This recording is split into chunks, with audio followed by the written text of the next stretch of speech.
Hey guys, welcome into the Guilty as Charged podcast presented by the Blue Art Podcast Network. As you can see on the bottom, if you're watching this on YouTube, go support our official betting partner at buster.com/guilty and get 100% free play off your first deposit. All right, guys, let's first I got to introduce my guys. I'm jumping the gun a little bit. We got Breaking Bad, aka Tyler, here tonight. Tyler, how you doing, man? I'm doing very well. Alex is supposed to be the guy who's ahead, but apparently you're ahead today. But I'm doing very, very well. Thanks for asking. Steven, how are you? I'm doing good, man. I had some Wi-Fi servicing going on earlier today, so hopefully it's doing all right. Alex, how you doing, man? Yeah, so for reference, Tyler's name is Breaking Bad because he's using our Guilty as Charged YouTube account and keeps binging Breaking Bad clips. Not even necessarily clips of the show, but just clips of Bryan Cranston in interviews. So Tyler has single-handedly ruined our YouTube account with the algorithm. Yeah, I pulled up the YouTube app a couple days ago to watch one of the Chargers videos, and I saw like a week ago, and I saw like one Breaking Bad suggested video, and then I pulled it up again yesterday to go comment some things back, and then all the recommendations were Breaking Bad clips. Sorry, man. You know, on my own personal channel, it was all Game of Thrones stuff. It just kept popping up, so I kept watching it. And for whatever reason, it recommended me one clip. That algorithm found me. I'm like, oh, that's interesting. Oh, that's interesting. And so I apologize. I searched a Kyle Shanahan offensive thing today to try to get us back on track. There we go. All in good fun. The algorithms on social media are crazy. I've been watching Lucifer on Netflix, and now like all of my Instagram Explore page is all like Lucifer pics, and I like the show, but I'm not like crazy into it, so I'm just like, get these ads out of here. But yeah, so we're gonna have a fun show today. We're gonna talk about some of the latest training camp news. We're going to talk about the NFL Top 100, which, of course, had 3 Chargers make the list, like right as we logged off the stream on Sunday. And then we're also going to talk about the Chargers and 49ers game. So let's start with some of the latest news out of training camp. And first and foremost, I think we got to start with the big one, which is Justin Jackson's health. Unfortunately, the former Northwestern standout is hurt again. He's dealing with a groin injury. He is not expected to play this week, which means he's also missing the joint practices. And Brandon Staley said that they're hopeful that he comes back for the end of the preseason, but it does not really seem likely. So, Alex, we'll start with you. What do you make of Justin Jackson being hurt again? And do you think he is on the roster bubble at this point?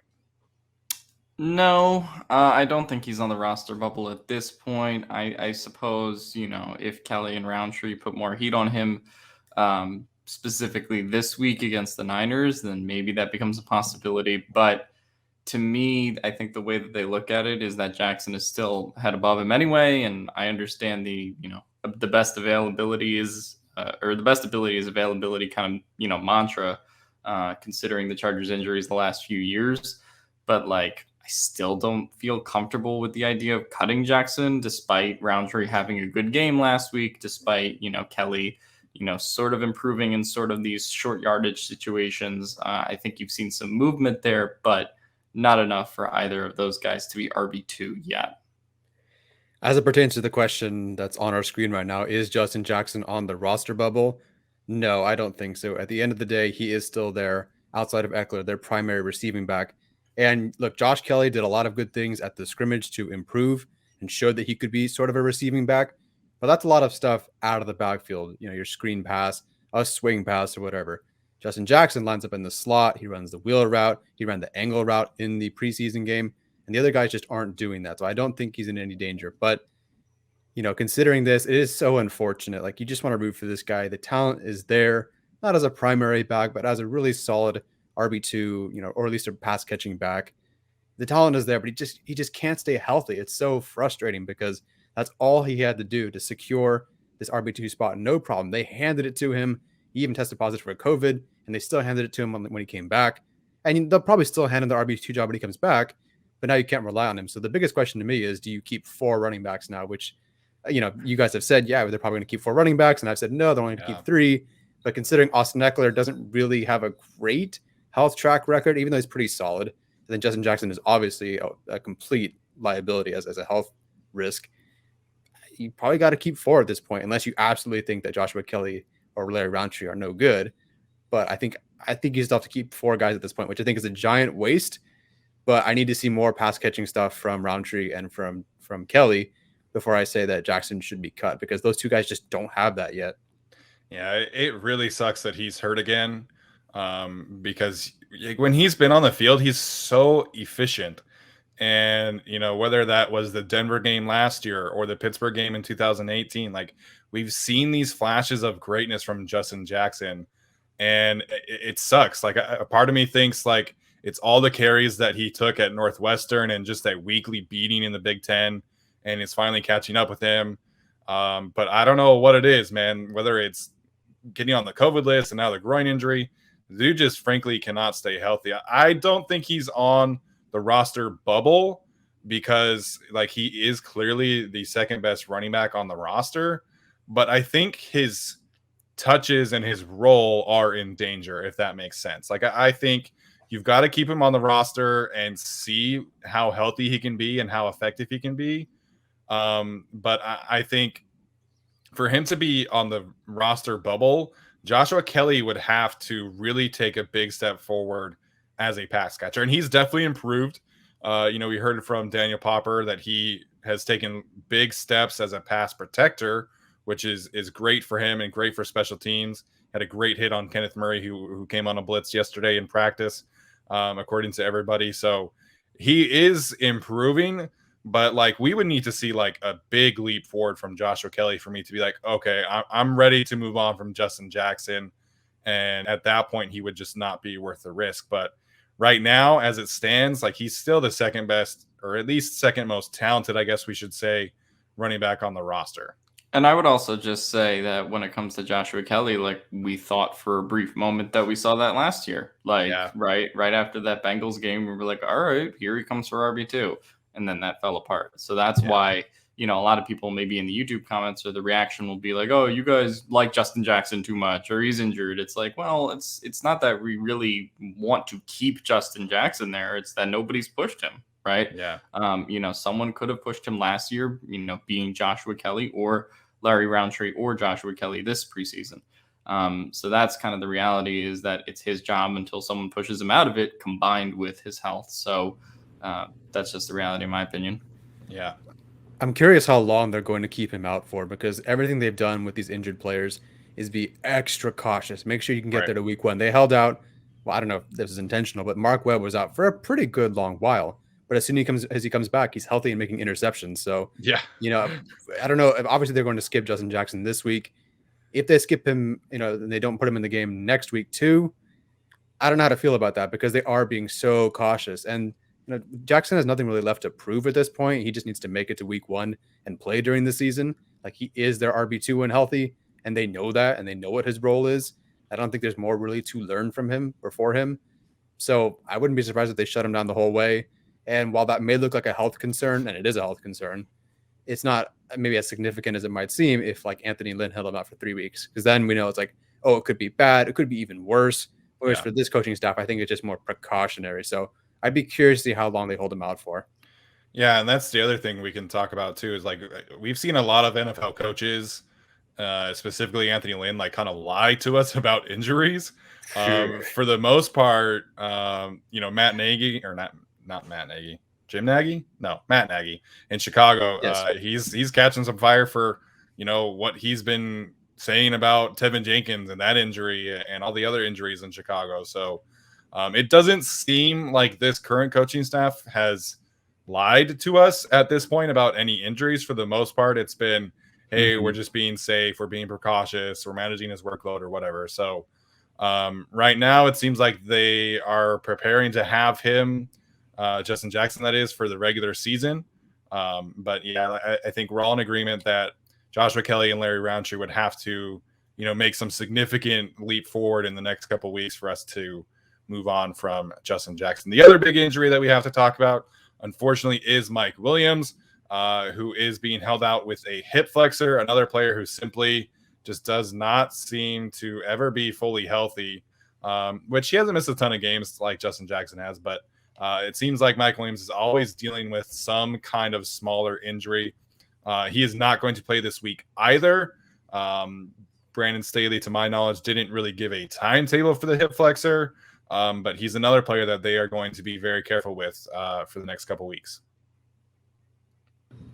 You know, I feel bad. I think I saw that the update was that he got hurt cutting and running, which we've dogged on him all off season for, and of course that's what he gets hurt doing. Yeah, another unfortunate one. Of course, like it's sad, but of course Mike Williams and Justin Jackson are not playing right now because they're hurt. I don't. Again, I hold them out till week 1 during the scrimmage. Right. Herbert and Williams had a great connection, so I'm not too worried about it. Williams is what he is. He's going to be asked to do what he's done the last 3 years. So, you know, again, hold him out. Yeah, I mean, just from the beginning of this anyway, I don't get what the point of playing Mike Williams in the preseason would be anyway, if you're holding out true. Keenan Allen and all these guys that are pretty much making big money anyway.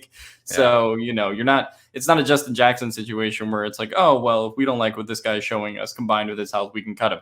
You're not cutting him because you're paying him $15 million. So that's just sort of how I view it, is you have this, you know, high profile kind of investment. So I don't really get what the point of thinking he would play in the preseason a little bit was anyway, because he doesn't really have much to prove to be the wide receiver 2 for at least this year.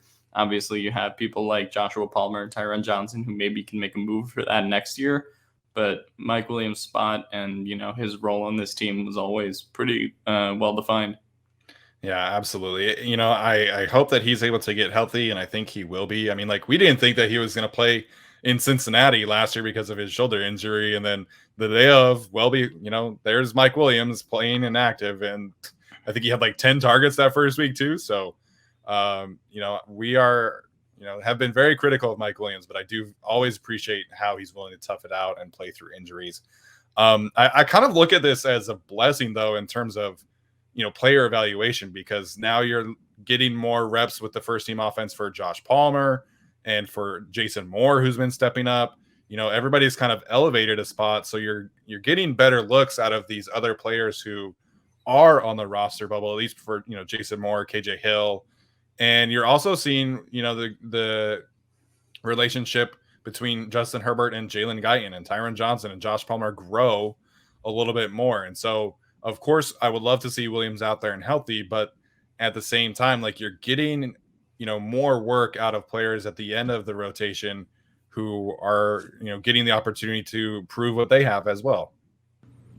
I will say during the scrimmage, I believe Herbert started close to like 15 of 16 or 16 of 17. Then Williams goes down and they start running 2-minute drills and red zone offense. And it was like incomplete pass, interception to Eckler and stuff like that. So I do kind of worry about that relationship when he goes down. I don't think Herbert needs Williams, but there was something clearly off when he went out. Yeah, that is interesting. And then the other injury that is pretty notable as well is cornerback / special teams ace Ryan Smith. He still is dealing with the core injury. It doesn't seem like he's going to be ready anytime soon. Brandon Staley even hinted at him potentially not being ready to start the season. So that puts them in kind of a bind. Like, do you put him on IR at this point, which would give them some roster flexibility? Do you cut him? You know, of course, that kind of depends on who steps up. But, you know, you've got a guy like John Brannon, who, you know, Ronaldo Hill spoke very glowingly about yesterday, had another interception yesterday in practice. Like, literally all the dude does is get interceptions. And if Ryan Smith makes the roster, I don't know how John Brannon does. Like, it's a bit of a tough bind. You know, you had Keeman Hall make some plays on Saturday as well. So the punt coverage is awful at this point. So you kind of need Ryan Smith, but at the same time, it's like, you know, his health is puts them in a real tough bind right now. I believe the thing with the new IR is that they can come back after 3 weeks, right? They're still keeping that COVID IR. So, like, if you do put him on IR and he can come back, it's not the worst thing in the world. I would be worried about what the punt coverage situation would be in those first 3 weeks based off of what we saw on Saturday, which was just a complete abortion of punt coverage.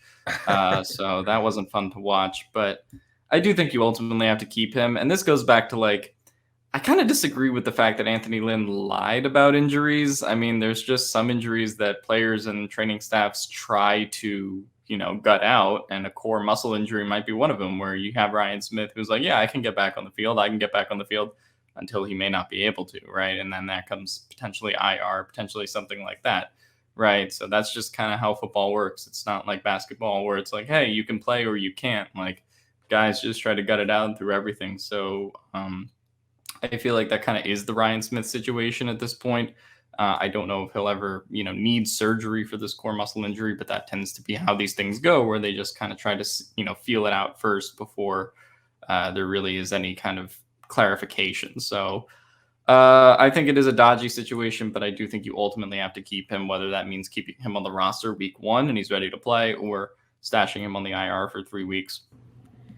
I'm 100% putting him on IR. If this is a lingering injury, of course, and he's not going to play anytime soon, I'm putting him on IR, and I'm keeping Hall, and I'm keeping Brennan. I'm keeping all the DBs, at least those 2 guys, and you can make a case for Vaughn too, but they won't be able to carry that many corners. But considering, Faison's kind of been iffy, Smith is gone, technically Webb's being hurt, even he was hurt, even though he's not a corner. I would love to have Hall as that slot corner and Brandon as that outside corner, just some extra guys.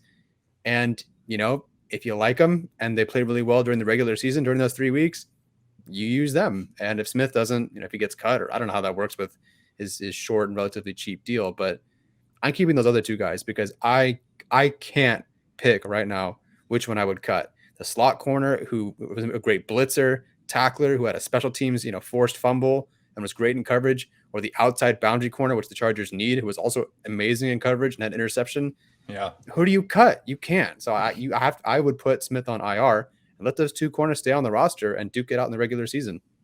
Yeah, they obviously don't have to do that like right now. They can wait until I think until like after the Seattle game to do that, and then you've obviously got to wait the 3 weeks minimum. But I agree, man. We didn't talk a whole lot about John Brandon on Sunday.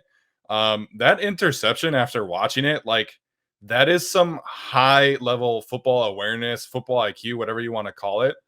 And, he caught it with one hand. I didn't love the return attempt, running out of bounds into the quarterback, but getting the ball that way, like, it was really impressive stuff. And even if, you've always got to throw in like it was against backups, but you can't fake instincts like that. And you can't fake being a ball hawk like that. And so, Ronaldo Hill said, like, it's hard to, when you're in a roster battle, it's hard to really compete with someone like Brandon, who's getting interceptions like every other day, and you're just, solid in coverage. Like, Brandon, I feel like, has really separated himself. We haven't really heard much from Brandon Faison in a while, so maybe that becomes a thing, Brandon versus Faison. But I can't. I'm not leaving John Brandon off this roster. John Brandon is making the roster for me at this point. And, you saw in that little clip after the game how highly this team thinks of him, when they let John Brandon, have like the game ball moment. And so, like, John Brandon for me is making the roster right now. I don't know if he's going to make the roster. I think that's kind of a wait and see. I'm not going to overreact too much after one game. But it's not just the game, it's the 2 weeks of practices. He's got like 5 interceptions in practice at this point. Yeah, no, I think that's totally fair. But again, it's also 2 weeks of practice, right? Compared to what we thought of, the 3 months prior to it. So, like, I think he's definitely making a case to make the roster for sure. And that becomes an argument with Faison or Ryan Smith. The other option is you could also just put, potentially one of those guys on the practice squad and put the protection on them, because you can protect 4 players on the practice squad each week.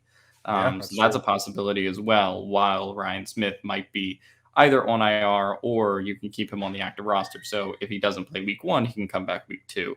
So there's a lot of ways they can formulate it. I do kind of think John Brandon would make the roster as of now, but, like Arjun kind of said on the show, we're, 2 weeks away from, John Brandon having 2 bad games, right? Like, that's just how kind of fickle these preseason performances can be, especially as the level of competition and the guys you're playing against are kind of different every week because all of these teams have different philosophies, right? The Rams are a very, we're not going to play anybody kind of preseason team, and much like the Chargers this year. We'll see what the Niners decide to do this week, and we'll see what the Seahawks do in week 3. But those are all kind of different situations. So I'm not hating on Brandon. I do think he showed some skills in week 1. But it's just like, when you do have a kind of special teams pro like Ryan Smith, I do think you have to seriously consider that. Although, as the fans will go, well, health. And that's what we talked about with Justin Jackson. And that seems to be the theme of the show today. But, I do think you have to seriously consider the special teams after, especially last week.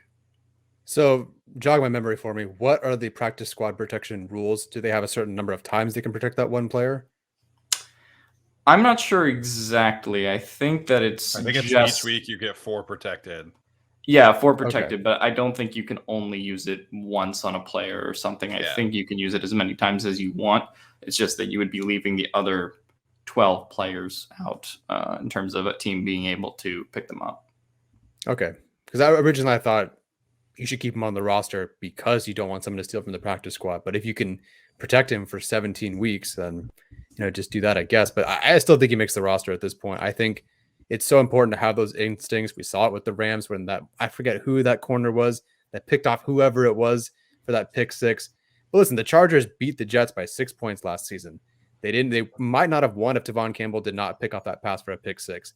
And just having that kind of play and maybe some special teams contributions, I think he makes the active roster still.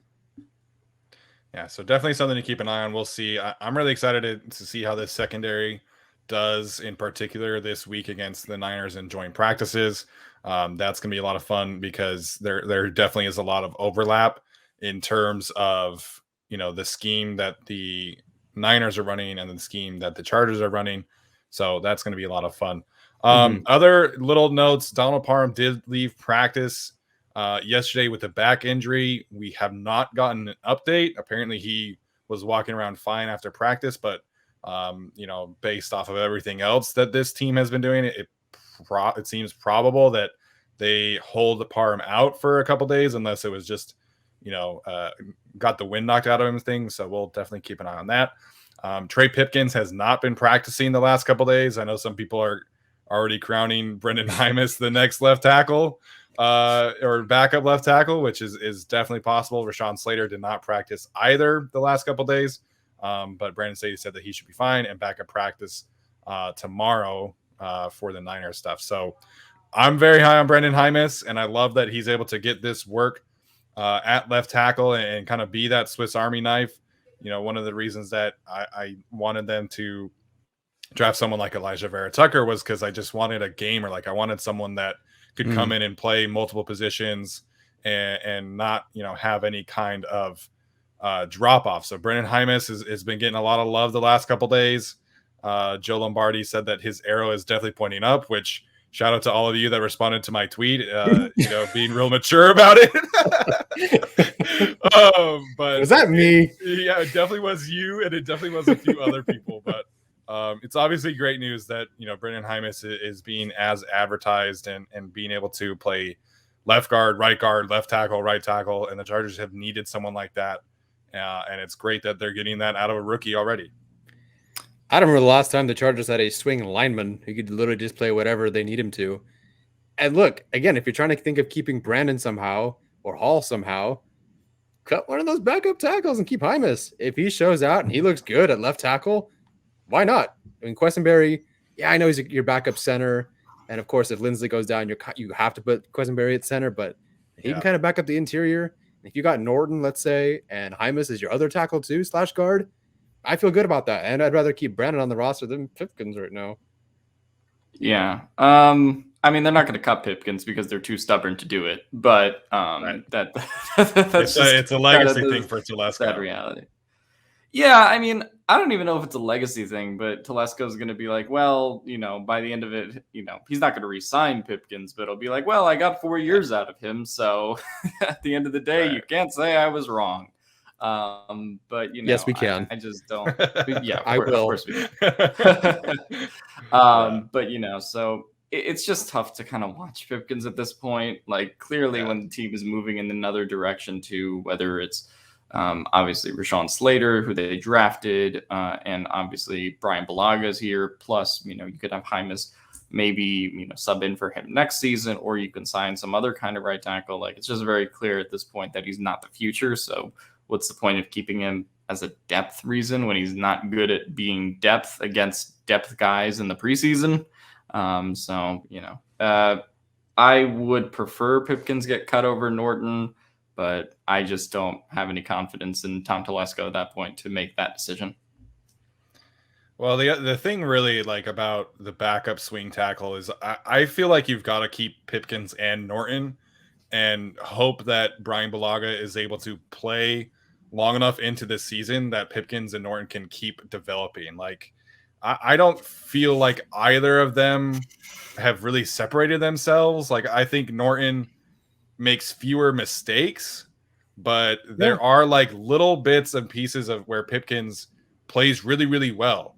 It's just that they're so far and few between the moments of bad that it makes it hard to watch. So, from a player development standpoint, like, yes, I would love for the swing tackle to be a little bit more established and be more of a sure thing. But I don't think either of them have really like separated themselves. I think you've got to keep both. You don't have to keep both on the active roster, but in terms of the final 53, I think you've got to keep both and let them continue to duke it out. And then if Brian Balaga misses games, then you kind of pick whoever you feel more comfortable that day. Maybe you kick Matt Filer out to right tackle, but it like I just it sucks because you want one of these players to really be that guy, and neither of them have really shown it. I would say that neither of them have shown it. My thing with Norton is I will say he played about a handful of games last year better than Pipkins ever has, so I do think that counts for something. He played okay football in the regular season when he was filling in for guys. So that would just kind of be my reaction. I don't think he separated himself. I said in my breakdown, quite frankly, they were both terrible and no one really won. The only difference is that, we're just kind of talking about Trey Pipkins is that he's still, this third round pick. And we're talking about Norton as a guy who signed from the XFL, right? So somebody who's lower risk. So to me, I think that at this point, I would just prefer Norton be that, swing tackle if, Hymas isn't going to be that, swing lineman in general. But I kind of bet more on Norton to develop at this point. Bless your heart, Steven, for finding the good things in linemen, backing up your guys. But I get what you're saying, though, about keeping them on the roster and just letting them try anything to develop. Because, yeah, you're right. Balaga could go down. And so you just have those two options ready, and whoever's ready goes. And then I don't know, the other one gets water. I don't know. But, okay, I get what you're saying, Steven. So, you know what? I will stick with the two guys on the roster. Yeah, and I don't know, like to me, I'd rather see what I have in Pipkins throughout the season than keep someone like Tyree St. Louis, who was really bad on Sunday or Saturday, excuse me. So that's definitely something to keep an eye on there. I don't think I missed anyone else. I was just gonna say I'll stick with the two tackles on the roster, but I'm gonna complain about it the whole time. Yeah, exactly. But I mean, the good news is that if Brian Bulaga plays healthy, then they don't really have that big of a problem, which is definitely a big if. But we'll have to see how that one pans out. I don't think I missed anyone that's injured right now. But Don't think so. Okay, so let's talk about the NFL Top 100. Of course, like I said, Corey Linsley, Justin Herbert, and Keenan Allen all made the list from Sunday, which Alex and I were talking. It was kind of weird how they did like basically 50 selections on the first night. It feels like last year they kind of separated it out. But otherwise, Corey Linsley, Herbert, and Keenan Allen make the list. I think the only one that I feel okay with is Justin Herbert. I know people are going to say like he's better than that, but that list is traditionally a little more stingy on rookie players. I know a lot of people are going to be upset about the Justin Jefferson thing as well. But a rookie quarterback making the list at 55 or whatever it was, like I feel okay about that. I ranted about Corey Linsley not making the ESPN top 10, so I'm not going to repeat myself. But this list in general is just atrocious when it comes to offensive linemen. Like so far, the worst thing that I've seen is Zach Martin at 85. That like it's so frustrating because not even the players know how to value offensive line at this point. Because Zach Martin was arguably a top 5 right tackle last year, and he plays guard full time. So Zach Martin is unequivocally a top 25 player in the NFL, in my opinion. So definitely a little upset at the way that they've been treating offensive linemen. Of course, I'm biased, but that's what I'll say about that. You know, the offensive lineman rankings were so bad. It's sent O-line guru Brandon Thorne into like a spiral where he's now going to rank 75 linemen. Yeah. Film study on all of them. He's like, this sucks. I'm going to do my own. Yeah. So man, it must have been that bad. Like, and listen, I don't keep track of every lineman in the NFL, but you know, for those guys who know something about offensive linemen to come out and be like, what is this list? Yeah. Yeah, tough for sure. I'm happy to see Justin Herbert on it. Arjun's been really quiet lately. I haven't had him to say anything about our little wager where only I was going to give him money, but Herbert did not make 20 to 40. But it's nice to see him where he is. Yeah. Keenan Allen making it kind of in the 50s. I know people are frustrated, like, oh, Jefferson is better, but it's kind of about that year, sort of, kind of. And Jefferson technically, statistically, had a better year, even though Allen is a better receiver and has the longer career and should be ranked above Jefferson. You know, I kind of get it. Allen didn't finish the season either. So me personally, I would go Herbert. Like of this trio, Herbert would be last, and then I'd probably go Allen and then Linsley. I just think your first team All Pro, Linsley should be higher. But again, we've talked about the Linsley thing quite a bit, so I'll not talk about that. But it is absolutely karma for the Chargers social media account. I knew as soon as they posted that Herbert over Jefferson thing or whatever in the rookie rankings or whatever it was, as soon as they did that, I'm like, you're so going to regret that. Yeah. And now everyone's like, oh, well, Madden knows more than the players. So, I mean, that's kind of what they get. They set themselves up for that. But, you know, it is what it is. Yeah, I mean, it's an interesting list. I think in terms of the NFL Top 100, it's always kind of tried to be a balance between like, hey, these are actually the top 100 guys in the NFL, and these were the top 100 guys this year. Although I think in the last couple of years in particular, it's kind of been like a this year kind of list, which I get, but it's also just kind of like, well, you guys had Carson Wentz at like 2 years ago, and now he's not even in the top 100. So that's right. I don't feel like the list totally has been just like, oh, well, you know, we were really feeling this guy this year, and now he's just dead. You know, there was a decline, but also maybe he was actually never quite that high. So, you know, as far as the list is concerned, I think Herbert is about where he should be. I didn't think he would get into the top 20 or 40. I thought, you know, at 50s, 60s was right for him. Keenan Allen making it where he is, I think, was impressive. And I don't know. The thing that bugs me about the Keenan Allen thing is like, also AJ Brown was behind you know, Justin Jefferson as well, which is like, yes, I do believe Justin Jefferson had the better individual year. So if we are just technically bare bones talking about, hey, these were the 100 best players of 2021, I think that's fine. But like, you know, it's kind of like the ESPN rankings thing. Like, I would not put Justin Jefferson yet above those guys, as much as it, you know, does kind of tend to benefit rookie players a little bit. But I totally expected Jefferson to be up there above Herbert just based on how I thought the players would vote. So that's not surprising. Corey Linsley is, what was he, number 60? Exactly? I think so, yeah. Yeah, so he's number 60. I mean, that didn't surprise me because, you know, this list doesn't like O linemen. You know, I can't lie. I'm more of a receivers person anyway, so I can't really be outraged in the same way that Steven is, but I think Corey Linsley just being in, you know, that kind of top, you know, close to the top 50 range is still good for him, despite it being a little bit low. So I guess the question is how many Chargers are, you know, left on this list. And so I'm sure we're going to get Joey Bosa at some point in that top 40. So that's probably going to be last one, of these guys. So that'll be interesting to see where he is. I don't know exactly. I would bet somewhere between 40 and 30, maybe a little bit higher, but just thinking because he had some injuries this year. So yeah, it's overall, I'm happy with the amount of Chargers that are in the list. There was nobody that I felt, hey, this guy was snubbed. That's also just because so many Chargers were hurt last year. Like Austin Eckler is a guy who probably could have made the top 100 list if he stayed healthy. Derwin James is obviously someone who has the potential to be in the top 100 list every year if he's healthy, right? But they didn't, unfortunately. So I think the guys who got in. So they'll have 4 top 100 representatives by the time it's all said and done. Could debate their rankings, and I don't love how they do the list, but for all intents and purposes, I think it was fair.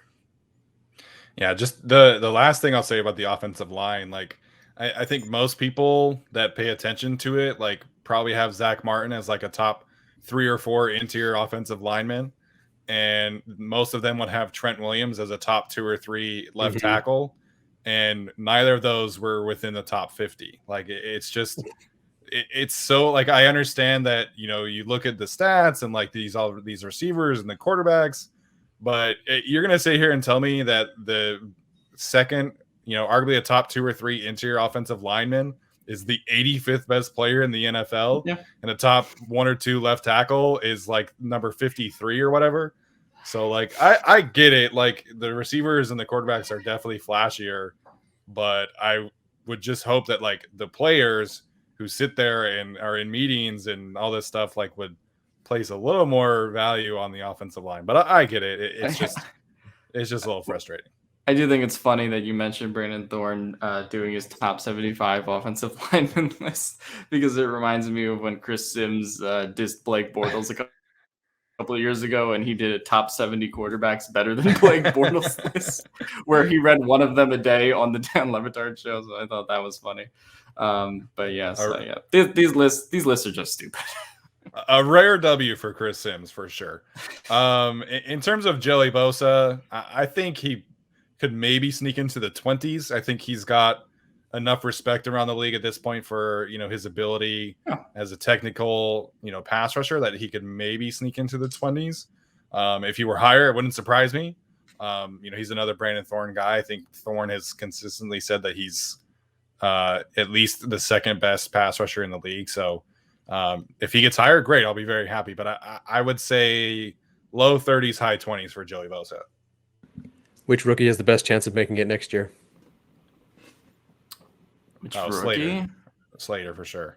But they don't like offensive linemen on this list. That's true. Are we just talking about? Are we just talking about Chargers rookies? Sure, but you could go for it. Okay. Whatever you want, Alex. Yeah.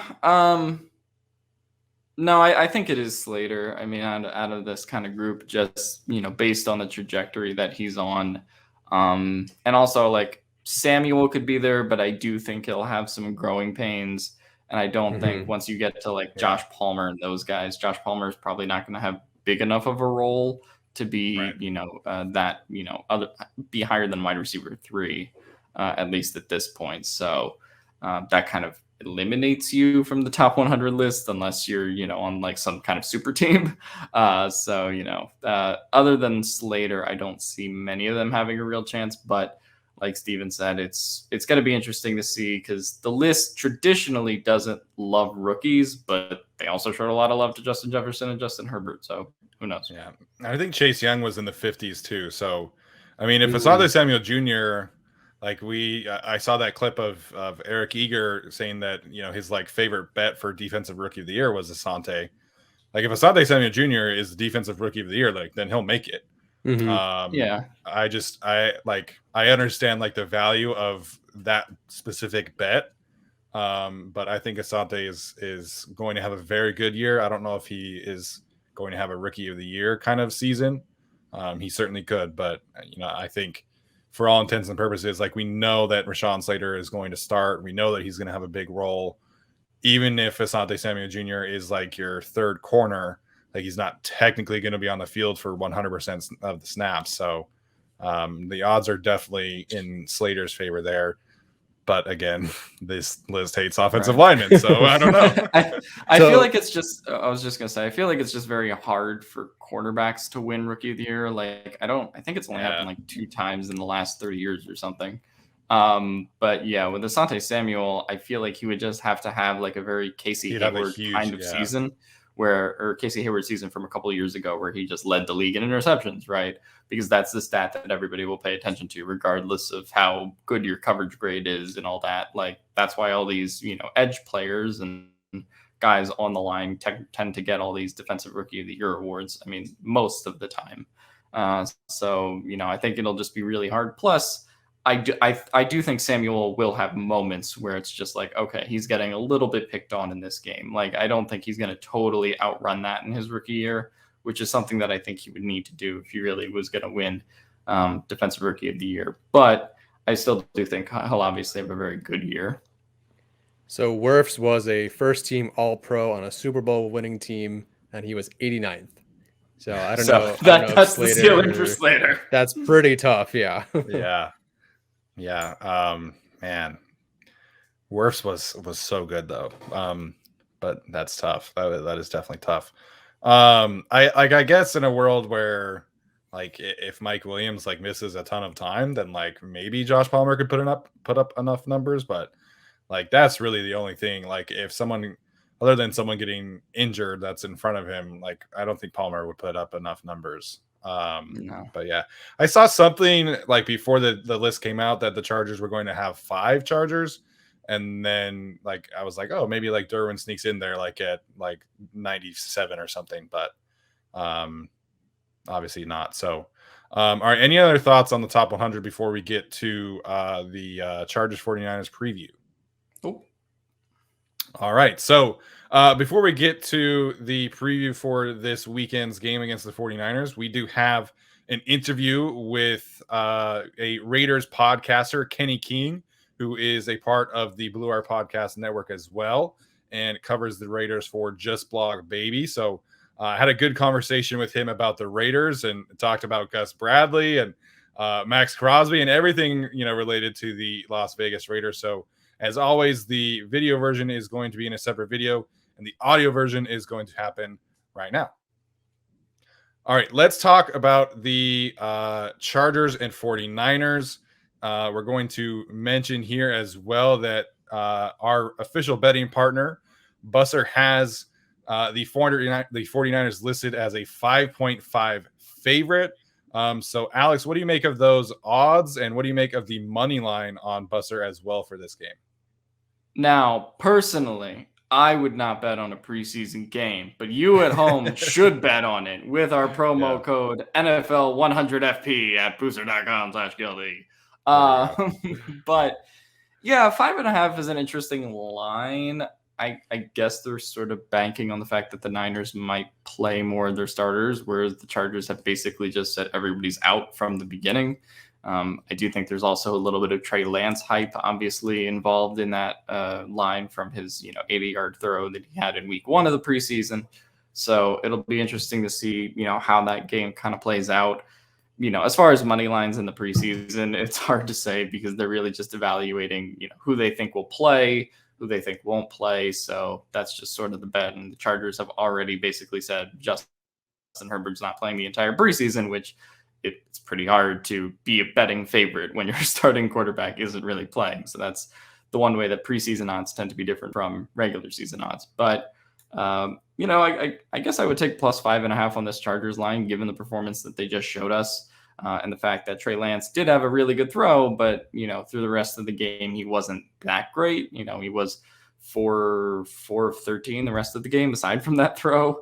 So I do think there still is a lot of work to be done there. Plus, he is playing a pretty active linebacker group and, some corners that can cause some problems like John Brannon and some of those guys this week. So I'll be curious to see how he reacts to that and how Staley and the Chargers defense does kind of prepare for that. Yeah, the Chargers just played against the Rams so fired up from quarter to quarter. And I'm going to call it. Samuel Jr. is going to pick off Trey Lance if both of them play. I think he's going to pick Lance. And so there's your first interception. If I'm right, come back. If I'm not, don't worry about it. Yeah, we need to get a prop bet for things like that on Buster. So Mm. I know there were some people that were a little confused about how this code works. So basically, if you use our promo code, you bet $100 on your first deposit. Buster matches the $100 for you. So essentially, you'd be betting $200 with $100 of it free. So definitely a very tempting promo code. I haven't bet on a sports game in a long time, but I might just use it for this specific event. So definitely go take advantage of that. In Wow, terms even the of Mormon wants to bet. That's how powerful Buster is, folks. yes, let's do it. In terms of the line, I think most of these preseason games are generally closer. Outside of like the Broncos and Viking ones, like all of them were single score games. So I think just by sheer preseasonness, like I would take the under there. Like I think this is going to be a 3-point game, 4-point game kind of thing. Yeah. So I think just from a betting perspective, I would definitely take the under there. In terms of things we want to see happen this game, I think like I mentioned the running backs and the linebackers last game. I want to see Eamon Ogbongbemiga put it together again. I want to see if he's able to prove that he's a legitimate.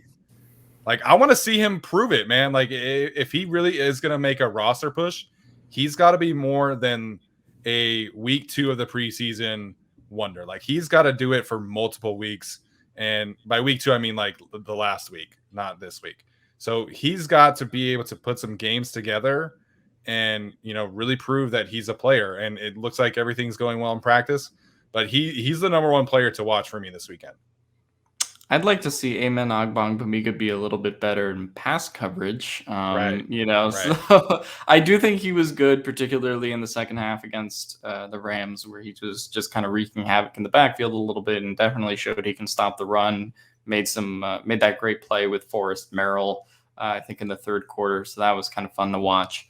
But as far as the guy for me to watch this week, I'm still kind of focused in on the kicking game and how that's going to work. We did have Kessman is gone, right? Yeah, Kessman is gone. Oh, yeah, we're going to talk about that. Yeah, let's not talk about it. Nick Novak actually did chime in and say that they were sort of doing a 3-step kicks last week, so that sort of meant that they were, getting returns. So Tyler was right, and they were trying to do that themselves. So I'll be interested to see if they're just kind of maybe try more deep kicking this week, and they feel like they have the kicking and punt return situation solved. Because I'd like to see which kicker can actually get the ball out of the end zone between Badgley and Vizcaino. Right. I do kind of think it is Vizcaino in that regard, but I'd like to actually see it. So I honestly just want the kicking competition to be over. Just pick one of them. If you want to pick Badgley, pick him. I'm just so over it at this point. We're just in this, Michael Bandy got cut, and I read it as Michael Badgley. So that was unfortunate, so that's just sort of the state of the kicking competition. But as far as other things I'm happy to see in this game, I'm really just happy to see, more of these competitions kind of working themselves out. I think another one to pay attention to is obviously running backs. Steven just mentioned it with running backs and linebackers, but Joshua Kelly and Larry Roundtree, especially with Justin Jackson out. And maybe Darius Bradwell, kind of gets himself in there too. He did have that standout special teams play last week where he just stopped a return really pretty quickly. So that'll be interesting to see if he gets more involved in special teams. With the state of it right now, it seems like they're just looking for people that can play special teams well. And so it'll be interesting to see how they kind of use that running back rotation for sure. Yeah, this is when I'd like to see Roundtree finally take like that, maybe not the next step, but at least be consistent and have another good performance. I'm not a guy who wants to just like, oh my gosh, Roundtree after one performance, and then oh my god, he sucked. Like I want to give him a couple performances. So another one here would be nice to see. But I'm most interested in the interior defensive line rotation, especially because Cortez Broughton is now healthy, and he will, I assume, play. So you have Broughton who could make the roster, Gaziano who could make the roster, Fehoko who could make the roster. Covington will be out there. Murill is pushing for a spot, and he potentially could. I don't think he does. But it's like front to back in terms of at least the depth guys. This group is really talented. And to me, at the scrimmage, Justin Jones was the best player on the field. Again, with Herbert doing so well, I think Justin Jones was the best player. So for them to have such a deep defensive line rotation, granted against backups, I think is pretty cool. I don't remember the last time they really had something like that. So I'm very interested to see how it plays out. And I am starting to consider, it started with a photo of, oh gosh, who is it? Slater, Jackson, and Gaziano all standing together, and the Chargers talking about like Northwestern or whatever. And I'm starting to think that connection might actually help Gaziano make the roster. I don't know how much, but yeah, Cody Shada, I mean, obviously, clearly, like that school. They hired someone from that school. They drafted people from that school. So I'm curious. I'm looking at Gaziano this week because he wasn't really talked about all that much. He wasn't super on my radar. Frankly, most of the interior defensive linemen don't get a ton of talk in training camp, but then he comes out and has 3 pressures on 19 pass rush snaps. So I want to see what he can do, and if he's the guy to keep, or if it's Broughton, or is it Fehoko, who knows? But there's a lot of guys I'm interested in that rotation, and it's going to be fun to watch. Yeah, Gaziano, I will say just as I was just gonna say, as far as Gaziano, like I think watching that game the next morning instead of live, like you just saw Gaziano everywhere, right? Just being able to pause it every play, like that's something that I may not have noticed if I was watching it, kind of at full speed. But he was just everywhere, along with Rumpf and some of those other guys. So if he could do it another week again, then I do think we have to seriously start talking about, like, is he in this with Fehoko and some of these other guys that are potentially on the roster bubble? Because I think he might be. He was kind of swarming last week. Yeah, he was, and leading the team in pressures. If he's able to do that again this week and again the week after that, like, I don't know how you keep a guy like that off the roster at that point. Cortez Brown, I know a lot of people were like, "Oh, he's injured, like he's not doing very well." I mean, he's been a good playmaker. Tyler pointed out that one of the practices that he went to, he had a couple batted passes. He had an interception of one of those batted passes yesterday in practice. So he's looked really good when he's been on the field. So it's definitely a battle that is really heating up.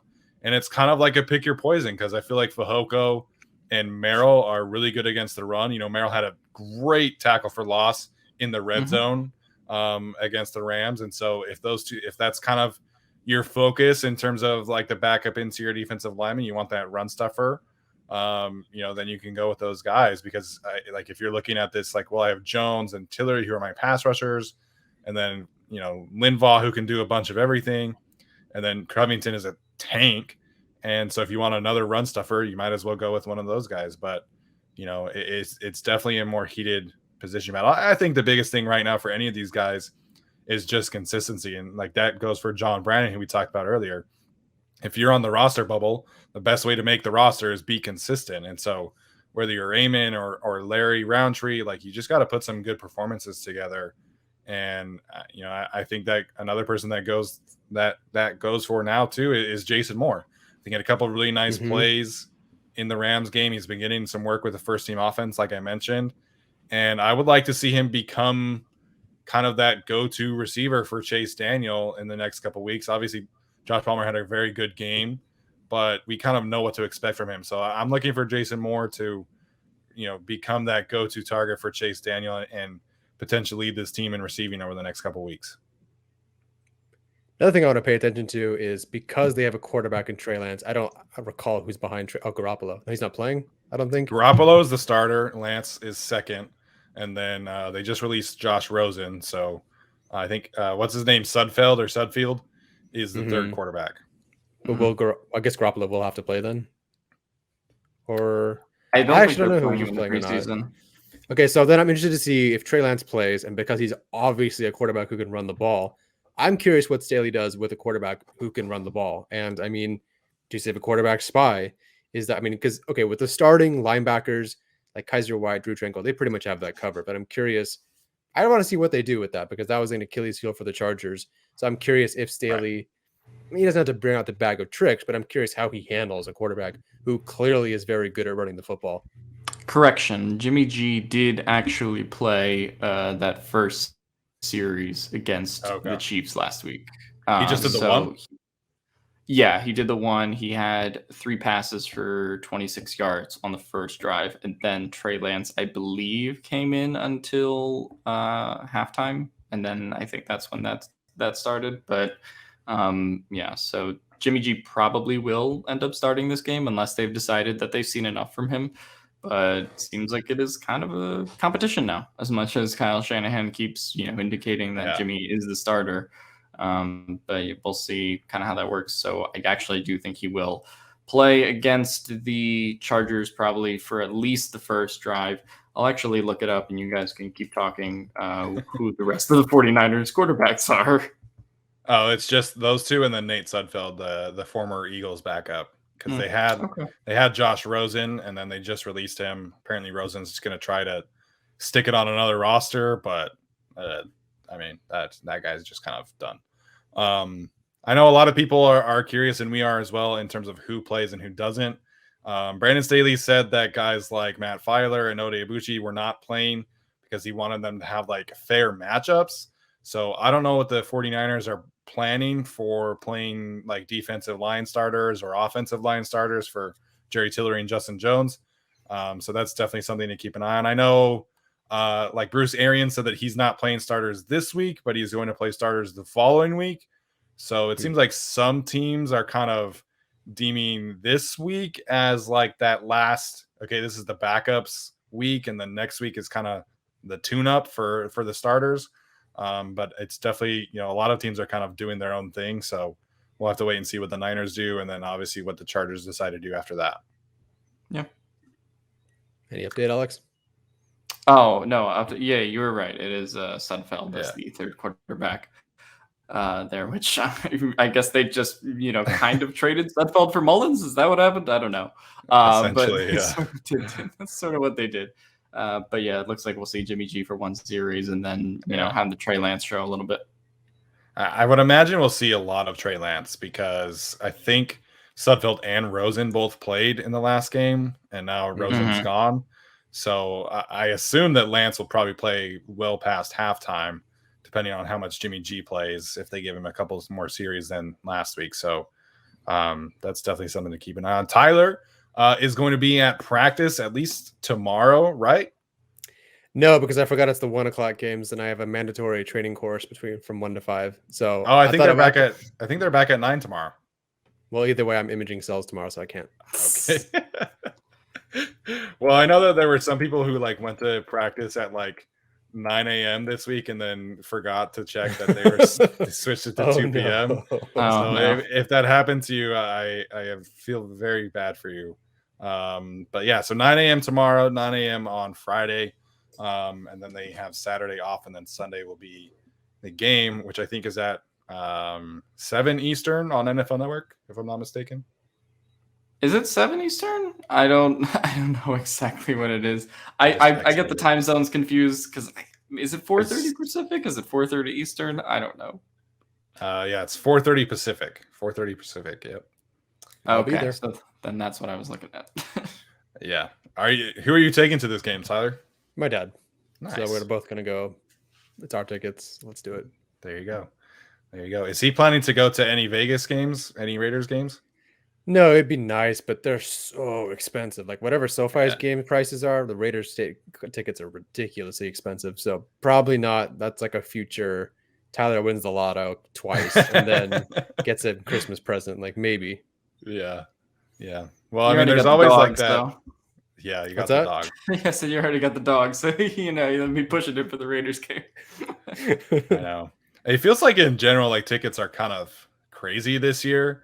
Like I was just looking at the game in Arrowhead tickets, and it's like the nosebleeds are like $350 already. So it feels like in general ticket prices are kind of pricey this year.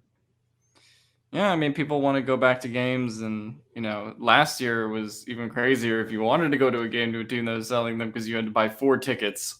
So true, because you had to buy that whole pot of seats. Because I looked at Chargers Dolphins tickets last year. Thank God I didn't go to that game. But it was like, oh, this seat is $80, and then it's like, oh, actually, you have to buy 4 of them, so you're paying $400. It's like, okay, well, I will pass. But yeah, so that's tickets are back on the rise. Yeah, absolutely. All right, guys. Any other final thoughts before we head out of here? I know we didn't mention the roster cuts. Everybody knows what happened. It was just some minor ones. I was not sad, but I did want to see KJ Costello get some preseason snaps, but it is what it is. Tyler, any final thoughts before we head out today? I'm just pumped they signed a 36-year-old former Pro Bowl long snapper, man. Like what a storyline, man. I'm rooting for him. Oh yeah, I mean, I guess we got to talk about Cole Mazza. Is there a long snapper battle? You know, he's hurt. Yeah. You guys did call that technically, not the injury part, but you did say that the other long snapper has a shot to make the roster on our first 53-man predictions. I think you guys both almost jokingly had him making it. Yeah. So I'm just saying. Yeah. I only picked it because of the hype video that his former college set out. I was like, a hype video for a long snapper? Sign me up, man. Let's go. That's the same reason that I picked him. And also, you know, you just added into it like, hey, you know, Swinton might just want to reboot the whole special team staff. But Lachlan Edwards was in the first cut. So Ty Long's back. You know, maybe it's not as severe as we thought, but definitely hope Cole Mazza gets better and, you know, feels like he can play in one of these last few games. Yeah, so that was the injury that I forgot. Cole Mazza was spotted in a sling. So how dare you forget him? I know. I'm sorry, Cole. If you ever want to come on the show, man, I'm like, let us know. But yeah, I think Daniel Popper said that the 36-year-old, what's his name again? Matt Overton or something like that. 36-year-old long snapper. Matt Overton. Overton is his name, I think. There we go. But Daniel Popper said that he was, for what it's worth, he was the one that was snapping first yesterday. So I don't know how much that matters, but I'm down, dude. Let's do it. Pat McAfee was excited, so yeah. I'm excited. Like, it is what it is. Long snappers. I don't know how much they matter, but it is. Do we still have Mike Wynn's number? I'm just glad that it was someone who has played like recently. Like, it wasn't like Donnie Jones coming out of retirement to punt. My worst take of all time. Super Bowl champion Donnie Jones. Oh yeah, that was good stuff. All right, guys. Well, this has been fun. Thank you for tuning in, and make sure and leave us a rating or review. Like and subscribe to the channel as always. Check out the Kenny King interview and all the other AFC West rival series that we've done. There's a lot of good intel there as well. Check out Arjun's latest video, and you know, he does some great work there too. So thank you so much for tuning in, and we will see you guys next time.